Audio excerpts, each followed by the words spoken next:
Hello, this is Jeff Badger, mechanical engineer, writer, researcher, Texan, and now accidental citizen journalist investigator into mass shootings and their aftermath. And this is part of my series on the Pulse shooting, Control the False Narrative. And this is part 2 in the series. So in part 1, which is a different video, we walk through what actually happened that night. And in particular, we walk through what actually happened in the first 10 minutes, but the whole shooting, the whole 3 hours, but in particular, the first 10 minutes. And then this one will be the official version of what happened. And when I say the official version, is predominantly Orlando Police Chief John Mina and what he went to the media and said what happened, and then what the media repeated, and then what we found out years later, which was given in part 1, what actually happened. So this video is probably a little longer than it should be. I just wanted to be thorough and document everything. As Mark Twain, or to paraphrase Mark Twain, I didn't have time to make it short.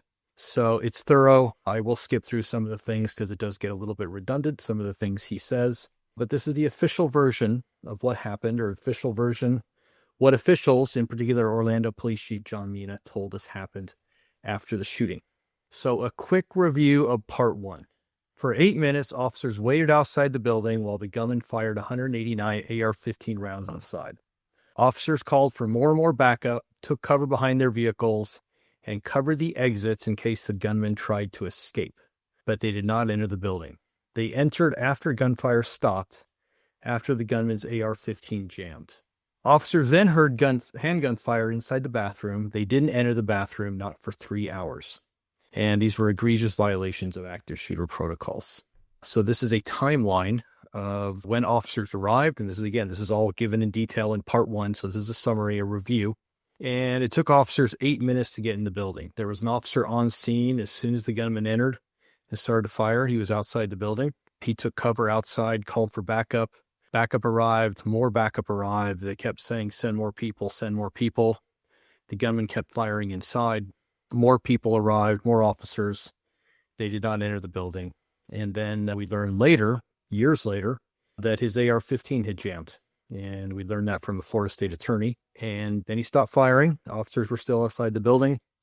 He switched to his handgun. He went inside the bathroom, started shooting inside the bathroom. Officers were not in the building. And then finally, 8 minutes after the gunfire began, and 8 minutes after the first officer and then more officers were on scene, they entered the building. And then the gunman at this time was inside the bathroom. They heard 5 more shots inside the bathroom. Active shooter protocols are run to those shots and get inside the bathroom. It's an active shooter. They didn't do that. They waited outside the bathroom. And then 3 hours later, they did eventually extricate the gunman and kill him. And then a few minutes after they arrived, they shot at a civilian.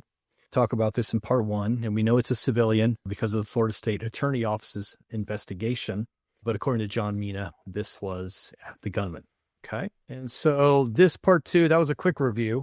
And this part 2 is going to be the official version of what happened. What we were told, the hours, the days, the months, and even the years after the shooting. And I break it down to what Mina officials said happened and what actually happened. And then I also talk about some of the judgment calls. I don't spend a lot of time on this because these are judgment calls. I try to stick to facts. I try to stick to what did Mina say happened and what does the body cam, official reports, surveillance video, and other stuff say actually happened. But Mina did make, and other officials made, a bunch of judgment calls, heroism, bravery, courage, quick action. So I will touch on that briefly also. And a quick review of the active shooter protocols. In 1999, we had the Columbine shooting. And so after that, they came up with the post-Columbine protocol. And basically, if there's gunfire, you run to the gunfire, you stop the gunfire immediately. Stop the killing, then stop the dying. So if there's gunfire going on or it's an active shooter, you step over injured people, you don't assist them, you run to the sound of gunfire and stop the dying. And then once you've neutralized the gunman, then you can assist the people who have been shot. So some of the phrases you hear often: run towards gunfire, stop the killing, stop the dying. Every second is a life, because if the guy's firing, every second is a life. It can be a life. One officer is enough. There's a little bit of ambiguity, especially in the early years of the protocols. One officer is at your discretion if you want to go in. But if you've got 2 officers there and gunfire is going on, get in the building, get to the gunfire, go there, and stop the killing. And then they developed the priority of life scale. Civilians' lives are more important than officers' lives, or take priority over officers' lives. And then officers' lives take priority over the shooter's life. Okay, and some examples in the last few years. We had the Nashville shooting recently, where officers did a good job. They arrived at the building. They entered the building while gunfire was going on. They ran up the stairs. They ran down the hallway while gunfire was going on. And then the gun woman was in kind of an open area shooting out the window, and they killed the gun woman. And then the famous one 3 years ago now was the Uvalde shooting, where officers did get in the building immediately. They entered the building during gunfire.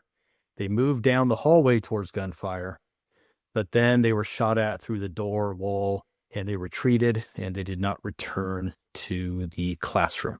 And then eventually, 74 minutes after that, the SWAT/BORTAC team went in there and killed the gunman. And so this is a list of what actually happened versus what Mina said happened. And of course, this list could be a lot longer, but I broke it down into basically 10 main lies. And they are lies. There are things that are just easily verified as not true. They were not easily verified as not true after the shooting because they didn't release any records. But gradually, they did release some records, certainly not all of them, and certainly they were redacted. But we did get enough records years later to get a good picture of what happened that night. So I will go through the lies one by one. What actually happened, 1, 2, and then 8 officers waited outside the building for 8 minutes and 189 AR-15 rounds. And then that became, Mina's version was officers entered the building quickly. They entered the building right away. And then I give the sources over here where we have that information in the media. And then for what actually happened, all the sources are given in part 1. Officer fired 4 shots into the building while taking cover behind his vehicle. Gunman did not fire back. So he was out on the street behind a truck, and he fired across the grassy area, through the outdoor patio, through the window and onto the dance floor while the gunman was shooting people. And he talks about this in his interview. The gunman did not fire back at the officer. I'm not even sure the gunman was aware that the officer was there. And then that became the officer engaged in a gunfight, and the officer exchanged gunfire with the gunman. We'll hear that quite often. 2 officers fired at a civilian. Now, this is once they were in the building. There was a civilian coming out of the bathroom. They fired at a civilian. The gunman never fired at officers. And then Mina's version was an officer engaged, or 2 officers engaged in another firefight inside the building with the gunman. They exchanged gunfire. Line number 4, the gunman was already inside the bathroom when officers entered the building. So after 8 minutes, the officers entered the building. They entered through the back patio area onto the dance floor. And then at approximately the same time, they broke a window and they entered through a broken window. And when they entered, the gunman was already inside the bathroom at this time. His AR-15 had jammed and he had run into the bathroom. Mina's version, what that became, officers forced the gunman to retreat into the bathroom. Line number 5, the gunman's AR-15 jammed is what happens. And Mina's version is officers forced the gunman to stop shooting. Number 6, officers entered the building after gunfire stopped. That's what happened. And Mina's version is officers entered the building during gunfire. The gunman's AR-15 was jammed. He Googled how to unjam it. He never succeeded. And Mina's version was for 3 hours, the gunman had his AR-15 trained on the door waiting for officers. Said this several times. Number 8, officers violated active shooter protocols. And according to Mina, officers followed active shooter protocols. Number 9, officers entered after gunfire stopped, after the gunman was inside the bathroom. And Mina's version is officers chased the gunman through the building and forced him to retreat into the bathroom. Then number 10, officers heard gunfire inside the bathroom. So they've been called to an active shooter. They've been listening to gunfire. They get in the building. They hear gunfire inside the bathroom. Stop the killing, stop the dying, run towards gunfire. Get inside that bathroom. That's what the active shooter protocols demand. And according to Mina, officers did not need to enter the bathroom because it would have been too dangerous for the shot injured hostages who were in there. And then some other ones he never mentions, or maybe I shouldn't say never, but the interviews that I saw, he did not say that officers waited 3 hours. He skirted around that in the early interviews. and said they often acted quickly. And then in several of the interviews, he neglects to say that the hostages were shot or injured, because if they're shot or injured, that can change things to an active shooter, meaning you have to get in there to render aid to those injured people. And then I've got all the judgment calls: heroes, courage, bravery. Officers acted very heroically and courageously. Officers did a fabulous job. Heroic actions of our officers. Officers deserve medals of valor. Officers responded quickly. Officers saved many, many lives. I won't spend a lot of time on those because those are judgment calls, but I will spend more time just on the basic facts. In part 1, I walk through my sources. I'll just skip through them here and mention them. Orlando Police Department Homicide Unit supplemental report and interviews was fabulous. Gave us a lot of information, but we didn't get those till years later. And there was some selected dash cam that was eventually released, highly redacted, chopped out a lot of stuff. Gave us a lot of stuff later, or officers outside the building, but the stuff that was really relevant to our understanding was highly redacted. And we're still just continuing to first receive some of those too. But those were useful. And the Department of Justice, DOJ, Community-Oriented Policing Services COPS report, that'll be the focus of part 3. Silly document, multiple lies of omission, truly. And then the state attorney report on shots fired, that was pretty good.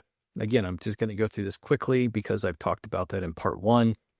And then a survivor group and an organization was also helpful with showing me where this information existed. So they've worked hard to get this information, and they pointed me to it when I started doing my own research. And then they also gave me a reality check, a sanity check, because while I was doing my research, I would send them a message going, hey man, am I missing something here? Is it really this bad? This can't be true. And they said, no, Badger, it is that bad. You're discovering now what we've discovered years ago. Slowly, surely, we had to work for it. We had to work hard to get that information. And then a couple of weeks later, I would message them again going, man, I can't believe it's this bad. There must be more to the story. And there wasn't. So let's start with the CNN interview. This was 4 days after the shooting. And so now here he is talking to Anderson Cooper. And we will play that clip and then we will talk about what he said. Where we believe he had several hostages. He waited for backup. As soon as enough arriving officers responded with enough backup, and there were 3 or 4 of them, I believe, they made entry into the club right away within minutes. And that's standard procedure now too. Columbine, active shooter training. We go in right away as soon as you have enough backup. So they went in right away, exchanged gunfire with the suspect within those first few minutes. And that's important because this caused the suspect to stop shooting and retreat to the bathroom where he was now isolated and contained. From that point on until 5 o'clock in the morning, there were no shots fired. So our officers went in there, exchanged gunfire, forced him to retreat and basically become a barricaded gunman in the bathroom. Okay, so there's that bit. So let's walk through this. So what I do is I give the text and then I give some annotations. So what Mina said, what we just listened to, is as soon as enough arriving officers responded with enough backup, and there were 3 or 4 of them, I believe they made entry into the club right away within minutes. Basically, there was an officer there. A minute and a half later, there was another officer there. They made entry. When they made entry, there were approximately 8 officers on the scene, and this was 8 minutes later. So this was not right away, and this was after gunfire had stopped 8 minutes later, after his AR-15 jammed, after 189 rounds. And then Anderson said, and that's the standard procedure since Columbine. And Mina says, active shooter training, we go in, quote, right away. Now, how do you define right away? We talked about the active shooter, the saying, every second is a life. 8 minutes is 60 times 8, 480 seconds. That's how long it took them to get in.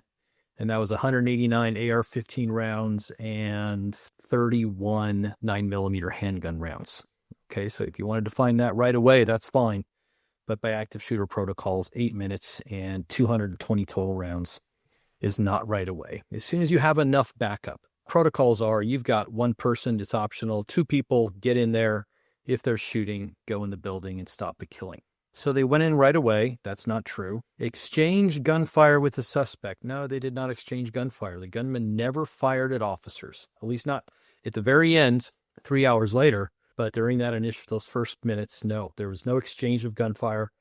The gunman never fired at officers. The one officer took pot shots from outside the building while he was taking cover, but there was certainly no exchange of gunfire. And that's important because this caused the suspect to stop shooting. Not true. What's caused the suspect to stop shooting is his AR-15 jammed, and then he went in the bathroom. And retreat to the bathroom. No, he didn't retreat there. He was already in the bathroom when officers were just getting inside the building. In fact, he was inside the bathroom already when they entered, where he was now isolated and contained. So our officers were in there, exchanged gunfire. Nope, this is the second time he's talking now. When the officers were in the building, they fired at a civilian, and there was no firing back from anybody. So even if they believed they were firing at the gunman, it was not, which they did, it was not an exchange of gunfire. It was gunfire going in one way, forced him to retreat. Now at this time, during the second set of gunfire from the officers, he was already in the bathroom. There was no retreating, and basically became a barricaded gunman inside the bathroom. And then what I do is I number the lies/falsehoods here. And then you can compare those to the list here, L1, L2, L3, L4, L5, and what he's saying. Okay, now this is a press conference on the day of the shooting. The shooting happened at 2 a.m, so this was later in that day. And we'll fire that one up. We had an extra duty, off-duty officer working for Pulse Nightclub in full police uniform. At about 2 o'clock, he responded to shots fired. He did engage in a gun battle with the suspect somewhere near one of the entrances. Shortly after that, additional officers responded. Those additional officers made entry while the suspect was shooting, engaged in another gun battle with the suspect, forced him to stop shooting and retreat to the bathroom, where we believe he had several hostages. Based on information we received from the suspect and from the So let's go ahead and walk through that one. We had an extra duty, off-duty officer working for Pulse Nightclub in full police uniform. At about 2 o'clock, he responded to shots fired. He took cover behind his vehicle outside the building, which that would be fine. He called for backup, and then he remained there. He did engage in a gun battle. There was no gun battle. He took shots from behind his vehicle into the building with the suspect somewhere near one of the entrances. Shortly after that, additional officers responded. They arrived, and then they took cover behind their vehicles outside the building. Again, this is all documented in part 1. Those additional officers made entry 8 minutes later. Probably those particular officers later than 8 minutes later, because the first officers into the building were not the first arriving officers. They were different officers. But those additional officers, or really other officers, made entry 8 minutes later while the suspect was shooting. That's not true. The suspect had stopped shooting at that time because his AR-15 jammed. Then when he switched to his 9mm, he fired 31 rounds, and then he stopped shooting, and then they entered the building. Engaged in another gun battle with the suspect. No, this is not true. This is when they were firing at civilians. And again, I give the numbers here. That forced him to stop shooting. It did not force him to stop shooting. He stopped shooting before they entered the building and retreat to the bathroom. He didn't retreat to the bathroom. He just entered the bathroom before officers had arrived, where we believe he had several hostages, more than several, and 911 calls were coming in from the hostages pretty quickly. Some were shot, some were injured. Based on information we received from the suspect and from the hostages and people inside, we believe that further loss of life was imminent. I made the decision to commence the rescue operation. But he leaves out 3 hours. I think that's a lie of omission. A 3-hour delay is something that needs to be mentioned. And he doesn't mention that the hostages had been shot, which makes it an active shooter, which means they need to get inside the building or get inside the bathroom. Okay, and here I am numbering them again. ABC News. Now, this is 1 year later, so you might think, okay, maybe they got bad information and they're going to correct it. They're going to put out a factual version. That didn't happen. They continued with the original version. For example, this is when they released the footage, or they released some highlights of the footage, a few seconds. I mean, we have hours of footage, and they released very small portions of that. And then what he said there was multiple teams of officers went inside the club. Within minutes, 8 minutes and 189 rounds, of arriving despite the danger, despite hearing those gunshots. They previously heard gunshots, but they did not go in while gunshots were going on, and they were taking cover outside behind their vehicles during that time from a large caliber weapon, still risked their lives for perfect strangers, and went inside that club after gunfire stopped. And when they went in, they heard gunfire again. That's true. They did once they were inside. Handgun fire from inside the bathroom, 5 rounds, and immediately ran in towards the sound of gunfire. That I don't know if they went in immediately or they waited, because that particular body cam has been cut out. They released some of the Cornwall body cam, but when officers hear that gunfire, that is removed. So did they run in immediately? We don't know. However, if they did run in immediately, they stopped when they got to the bathroom. They didn't enter the bathroom where the gunfire had come from. And so this was 1 year later now. So now we got a year later, and he's still repeating the falsehoods. And this one, Obama is saying the same thing. They rushed into harm's way because Mina did a masterful job at grabbing the narrative and communicating that to the media. Here we have 2 years later, WKMG, local media outlet. Now Mina was going around giving lectures, seminars on the fabulous job they did at the Pulse shooting. And so they're talking about that when he gives these seminars.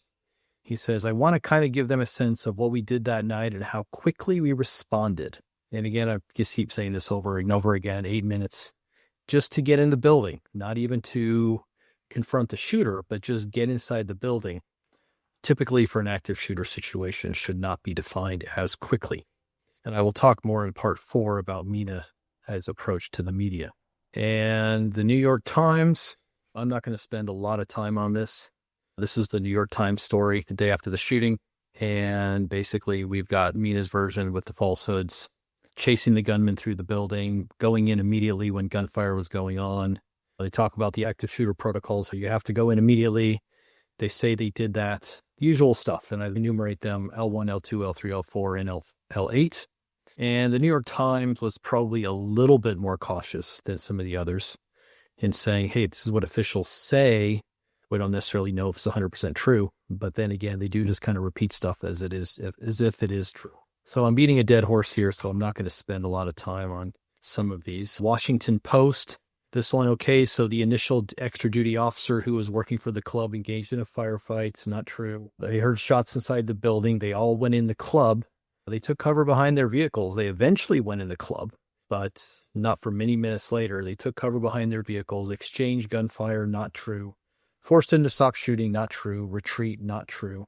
And officer number 7 did tell those first arriving officers over the radio while he was en route that, hey, it's an active shooter. You need to go inside.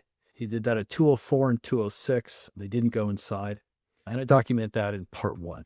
So here we have CBS and a guy named Scott Pelley will play that video.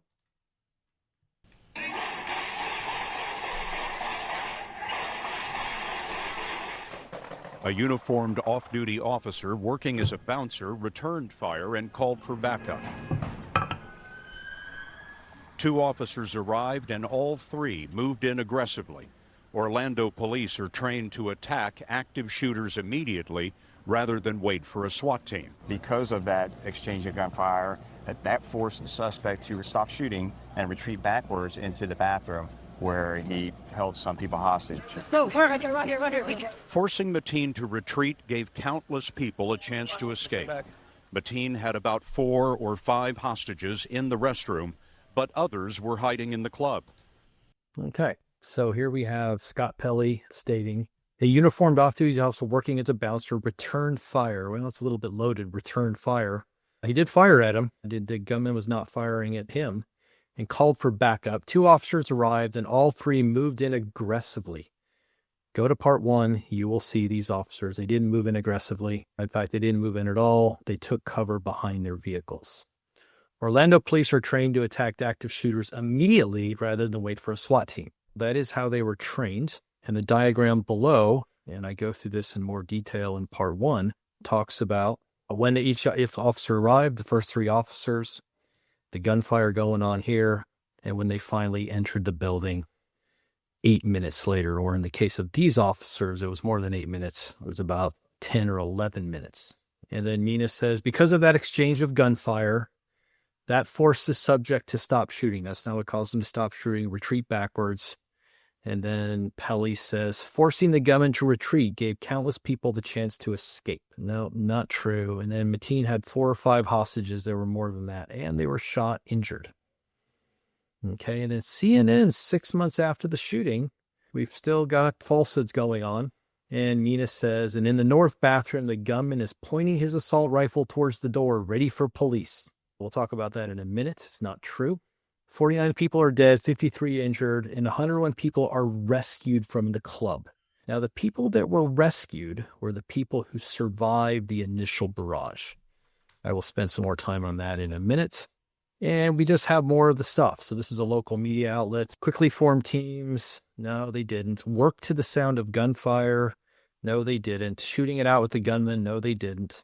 Forcing him down short, narrow hallways. Not true. All not true. And then they say within the first few minutes, there were 20 or 30 officers inside the club. Now, first few minutes, I'm going to define that as pretty generously as 4 minutes.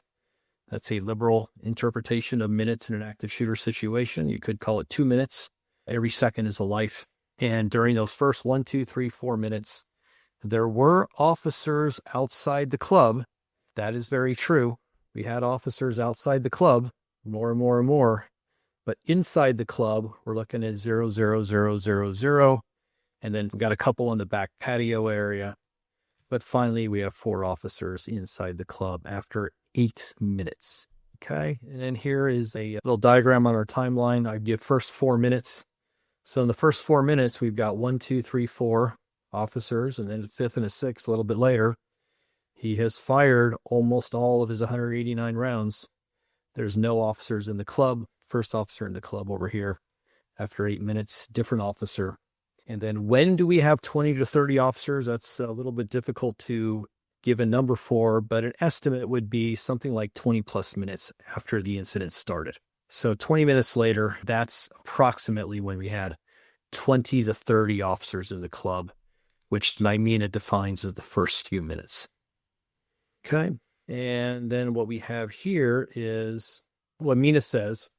And one of the things we had learned from talking to survivors afterwards is that the shooter had his rifle trained on the bathroom door the entire time. And at the Florida State Attorney's presentation on shots fired, listen to what she has to say. Of the club. And something significant happened at that point. What happened was that his assault rifle jammed. We know that his assault rifle jammed because there was a spent shell casing that was jammed in the weapon, and it required law enforcement to use a dowel in order to unjam it after they recovered his firearm. And that's significant because I believe that actually saved lives. He then continued. Okay. So what happened was his assault rifle jammed. That's significant because that, I believe that actually saved lives. Okay. And there's the longer version of the quote. And then one of the hostages in the bathroom in their interview talked about the same thing, how he was trying to unjam his weapon. And he goes, shit, it's jammed. Okay. But according to Mina, he's got that AR-15 because that's what he had. He had one AR-15 and one 9mm handgun. He has that AR-15 trained on the bathroom door the entire time. Okay. And here he is repeating it again, waiting in the bathroom to ambush the SWAT team. And what saved lives? According to Deborah Barra, what saved lives was his AR-15 jammed. That saved a lot of lives. According to Mina, the first officers on the scene and our SWAT officers saved many, many lives. And then Mina, the SWAT team members, they did a fabulous job. They saved many, many lives. They probably did save some lives because they kept him in the bathroom from exiting the bathroom with his 9mm. But what really saved a lot of lives was the jamming of the AR-15 before officers got in the building. Again, I want to thank the law enforcement, especially those that walked into the shooting scene and risked their lives to save so many people. Mina OPD officers saved many, many lives. Many lives. The first responders saved lives by responding as quickly as they did. Quickly is quite a statement there for waiting outside the building for 8 minutes. I'm extremely proud of the heroic actions of our officers, and I'm very confident that saved many, many, many lives that night. And again, who did they save? So we can pull out our timeline and say, okay, the people they saved Dozens and dozens of people were saved when our initial responding officers made that entry. Here we are, officers arriving. The first officer entered here. So after this time is when they entered and they saved lives. I would say that the people they saved were the people that survived. They were in the club and survived the 189 rounds of AR-15 gunfire, all before officers entered the building and all while 1, 2, 3, 4, 8 or more officers were outside the building. So basically they're saving the people who survived the initial barrage of gunfire while officers were outside the building. Okay, and while the gunmen and the lives they saved were after the gunman had already entered the bathroom. So active shooter entered the room. Is it an active shooter? They heard 5 shots inside the bathroom. They ran or they got to the bathroom. And so 5 shots in the bathroom mean you enter the bathroom. You stop the active shooter. They know it's an active shooter. They've been called to an active shooter. They don't know if he's going to start firing again. So you need to go in. That didn't happen. And then question number 2, is a gunman no longer shooting inside a room with shot injured hostages? Is that an active shooter or is that a hostage barricade? And there's been discussion about this. This is what got the officers in trouble in Uvalde because they heard gunfire. They got in the building, they went to the gunfire, then they retreated, they heard more gunfire, and then the gunfire stopped. Very similar to Pulse. Gunfire stopped and they treated it as a hostage barricade. And that was the most significant failure according to the Department of Justice. Okay, so is that an active shooter if there are shot injured hostages inside with the gunman? And so here's the situation we had, and he's fired 5 rounds inside the bathroom. We have officers inside the building. They don't go inside the bathroom. Then about 40 minutes later, and then this is communicated to the officers some minutes after that, the hostage calls 911 and says, hey, we're in the bathroom. So now they know there are people inside. And then at 2:51, the gunman calls in and says he has explosives outside the building. And then later he says explosive vests. So what Mina did, sometimes when he says, why didn't you guys enter? He'll say, well, because it was a terrorist situation, because there were explosives. That's fair enough. But those calls came 50 minutes after the ordeal started. So that explanation will work later, but does not work for those first 50 minutes. And the people that got the information sent me this. This is the Orlando Police Department's active shooter manual/lesson plan. And so people years later managed to get this. This is the 2015 version. So this would have been a year before the shooting or some months before the shooting. And this is what we got. We got a very redacted version. Why would they redact something from 2015, which is just a basic stuff, active shooter protocols? It's pretty standard stuff. It's pretty well known. But for some reason, they felt compelled to redact it. So all the black marks you see are stuff that they crossed out that we don't get to read, okay? Like this one. Movement to contact an active shooter killer scene. Explain the proper response is to. You can find that in any active shooter manual. The concept's going to be the same. The wording will be different, but the concept will be the same. But here they felt compelled to take that out. And here we have Mina talking about his reasons why. Ran. Why was there a 3-hour delay between going in? Because of the scene had stabilized. It was a barricaded hostage situation at that time. We were negotiating with him, and there were talk of bombs and explosives. Now, when that talk became a crisis for us was when we knew. So I'll pause it here. The talk of explosives came long after they decided not to enter the room. In fact, about 40 plus minutes after they decided not to enter the room, that's when the talk of the explosives came. Yeah. Knew there would be an imminent loss of life and imminent thing that made us have to make that decision and go in. He really wasn't asking for a whole lot, and we were doing most of the asking. Can you explain what is that like to make a decision where you have people that were injured in the club and would like to get rescue personnel to help them, maybe save their life, but you have to make this other decision to wait to maybe prevent more loss of life? What was that like to make that decision, knowing people could be losing their lives because they couldn't get medical attention. You needed to wait. What was that like personally for you as a chief? Well, absolutely, it's a hard decision to make, but it's the right decision to make. Our number one priority is on saving lives.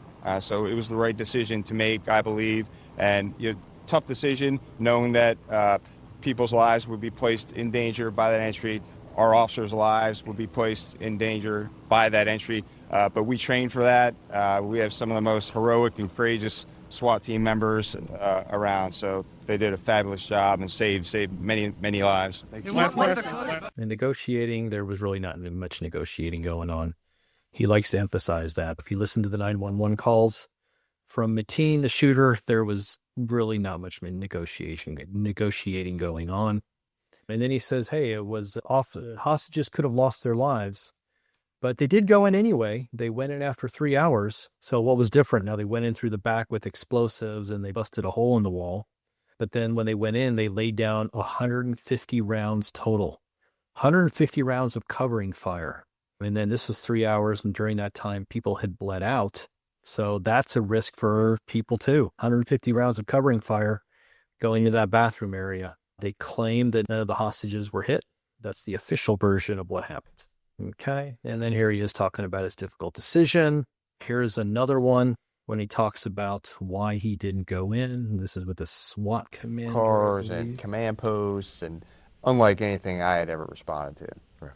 So what was it about the layout and the situation that made this difficult to formulate a plan and execute the mission of saving the hostages? What made it difficult is once we found out where we thought people were, most of the people were in two bathrooms that was down at the end of a hallway, and the doors were completely opposing. And not knowing what the walls were made of, I didn't feel safe sending officers down that hallway, knowing that if he heard our officers, he could easily shoot through the wall. Yeah, when I briefed people about this incident, other law enforcement leaders, and the media, the public, I tell them that, in my opinion, this is one of the most complex and difficult, critical incidents that law enforcement had ever dealt with. All right. Priority of life scale, civilians and officers and shooter.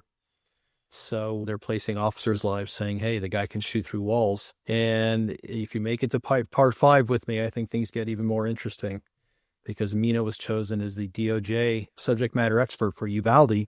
And very, very similar situation. The gunman had fired through walls at officers. And Mina was a subject matter expert and said, no, you guys need to go in there. So my guys don't need to go in, but your guys need to go in. But I'm getting ahead of myself here. So we will see that in part 5. Now, Alert is the active shooter training organization in San Marcos, Texas. They're considered the gold standard for active shooter training organizations. And so they use Pulse Nightclub as an example of what not to do. They say if there's reliable evidence that he's killing people, which they have at the 5 shots, or he's preventing medical attention from reaching critically injured victims, then it's an active shooter and you need to get in there. So this is from their training manual for Alert, and they're saying they're using they're using the Pulse Nightclub as an example of what not to do. You need to get in that bathroom and rescue those shot, injured hostages. And then some judgment calls. I'll go through these quickly because I don't care much for judgment calls. I just want to stick to what happened versus what people say happened.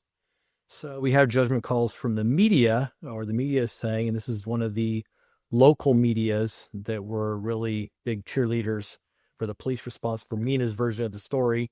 The heroes, the rescues, and the bravery. Mina, again, risked their lives very heroically and courageously. This is someone else during the first press conference. By responding as quickly as they did, they saved lives. Here we have another guy walked into the shooting and risked lives.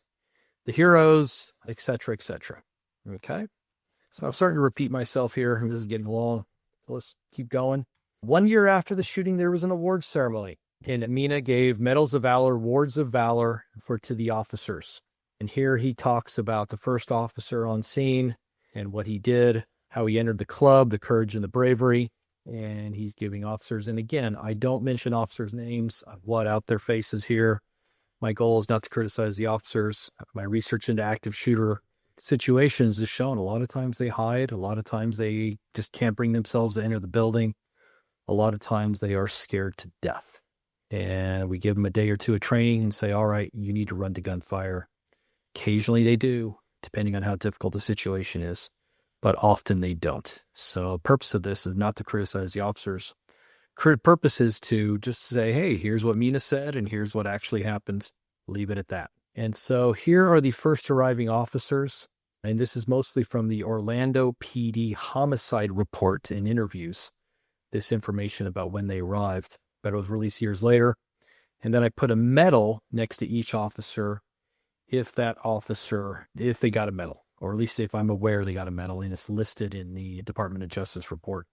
So first officer here, these are the officers' arrival time, and these are the ones that each received the medal for their actions. Okay, and here's another one I'm going to skip through, but what we have is another officer, and this is during the awards ceremony, and this is the announcement talking about what he did and releasing just a lot of the falsehoods we've heard before already. And again, we had a total of 30 awards of valor, 45 awards of merit, 44 awards of commendation.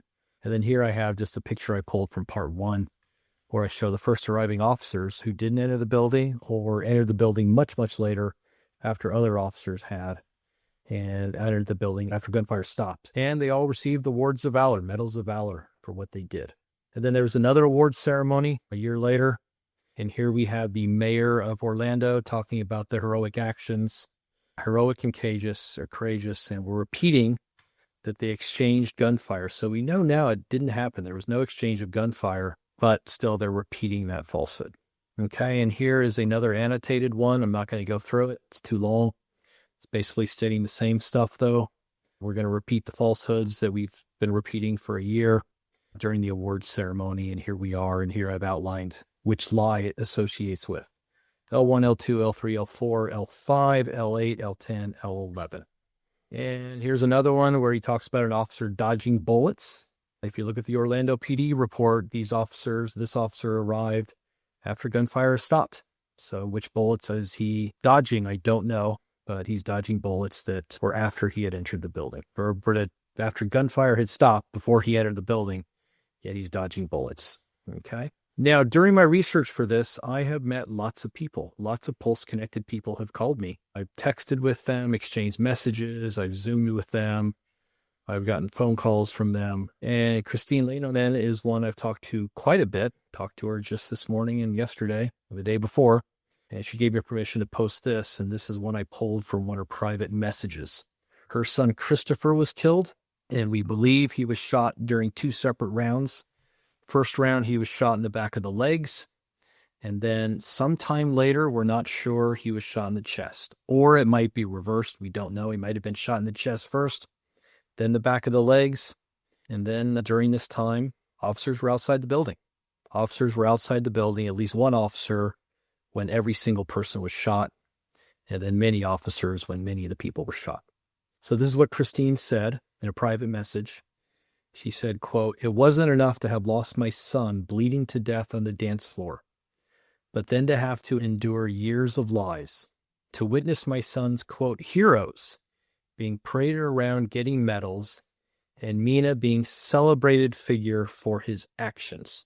Okay, so I don't know what that's like to lose a child and then to lose them this way, and then to be told a fictional story about what happened when he was killed. And then to have the officers who waited outside the building while he was shot receiving medals.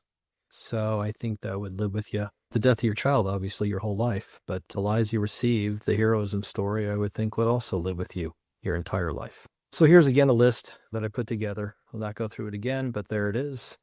And then how long did this all take to figure out? This chart is pretty detailed.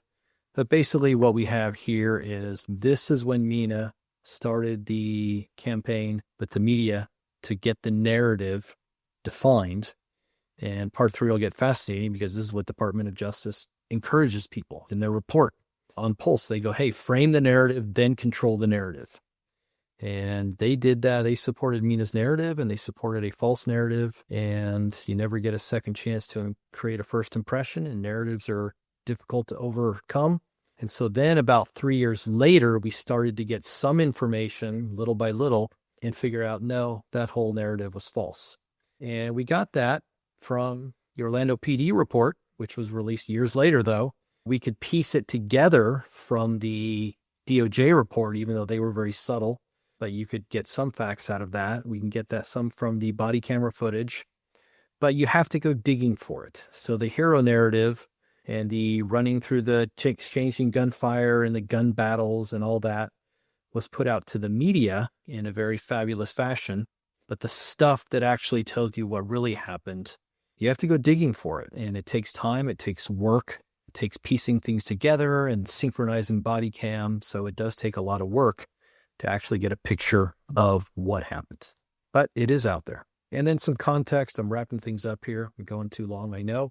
Here I pull from Wikipedia. Wikipedia isn't always the best source, but for something like this, just to get, hey, what's the death count for the shootings in America? I think we're okay with Wikipedia. And this is the popular view too. Pulse Nightclub shooting ranks at number 2 for the worst shootings ever. And what we have with the situation is a perfect storm, but it's a perfect storm in a good way. Officer was already on scene when shots began. The location of the gunman was known. They didn't have to go running through the building trying to find him. We knew exactly where he was.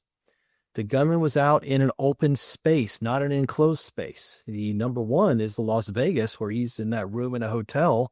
He's difficult to get to, and he's got a view of all the crowd below from his balcony. Here we've got a gunman out in an open space. And then we have 1, 2, 3, all officers there while the shooting is going on. That should be a good outcome. We have a perfect storm in a good way. Yet in spite of that, we have 49 dead. We have the second worst one in history. Okay. Now there are a lot of factors that affect the death count in a shooting.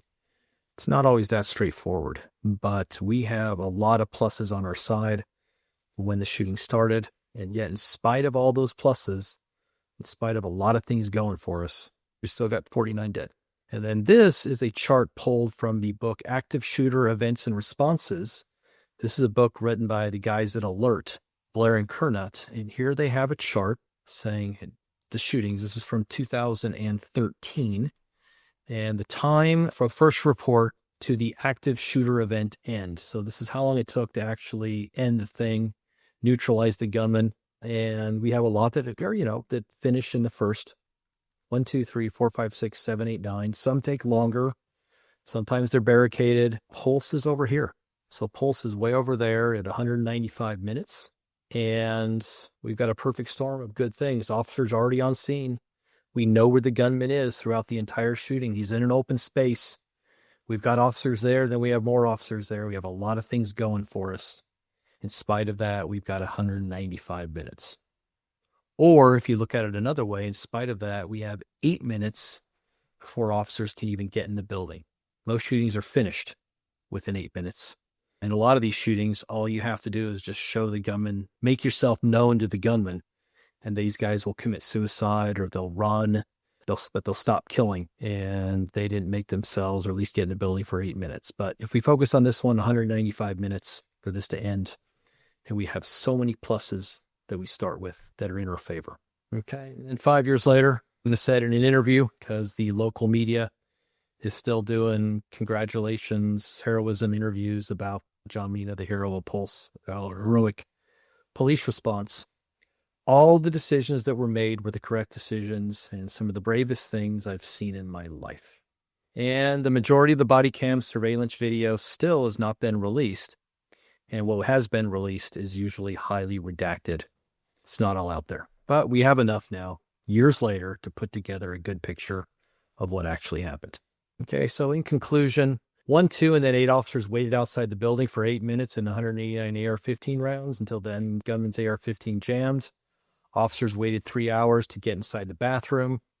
Police were on scene when shooting began, and yet we had 49 dead, and almost all of them were shot while officers were outside the building, or all of them were shot where at least one officer was outside the building, and all were shot while almost all of them were shot while there were many officers outside the building. And officers egregiously violated active shooter protocols. And most importantly, Orlando PD Chief John Mina did a fabulous job depending on how you want to define fabulous, masterful job of framing the narrative, controlling the narrative, and controlling the media.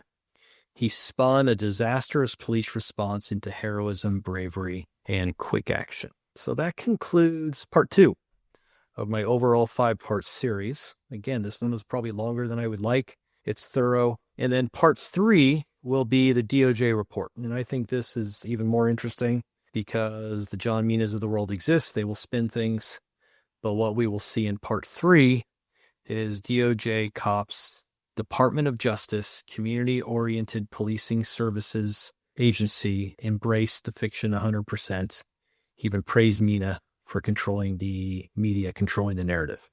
It's fascinating stuff. So that's it. Thank you for listening. This is Jeff Badger talking about the Pulse Nightclub shooting.